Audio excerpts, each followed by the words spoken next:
Welcome back to Primetime News. Special welcome to folks on onespotmedia.com. And we do like to apologize for the late start of the news. We had some technical issues. We begin with news that the Bank of Jamaica is to explain to officials from the International Monetary Fund IMF at its next meeting why the country is in breach of its inflation target. The breach occurred as inflation was recorded at almost half the target set in the agreement with the fund. Now, with inflation being below target, the central bank must tell the IMF what it intends to do to remedy the situation. TVJ's Dashan Hendricks explains. The headline from Friday's Epoch release screams, "Inflation target not met," triggers talks with the IMF Executive Board. It doesn't have to be dramatized. I mean, it's essentially the BOJ just explaining what happened.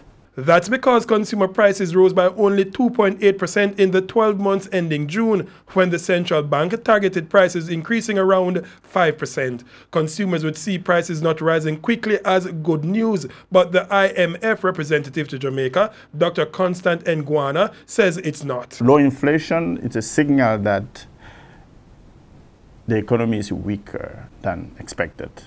He also expressed annoyance at suggestions that the recent slide in the Jamaican dollar is a policy action by the Bank of Jamaica, supported by the IMF, to stimulate inflation to meet the target. The notion that the bank is using the exchange rate to inflate the economy suggests that you want inflation for the sake of inflation, which is not true.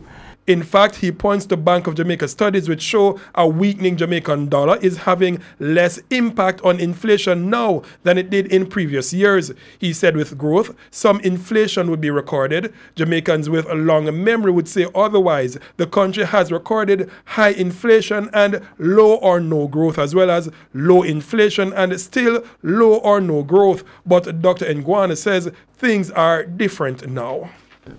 Let's acknowledge that there is a paradigm shift. I mean, we should be looking at the last 5 years, right, which is where Jamaica economy really achieved macroeconomic stability.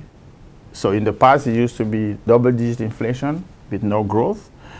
But now we see some signs of growth, not exactly where we think or the Jamaican authority think the Jamaican economic potential is. So there is scope to grow some more, and that higher growth will inevitably come with some inflationary pressure. The Bank of Jamaica has been hinting at that reality in recent weeks as it cuts interest rates to the historically low level of 2%, but that has not been stimulating growth so far. The BOJ will review interest rates again later this month. Its action will be guided by what it believes inflation will be over the next few quarters. Dashan Hendricks, TVJ News.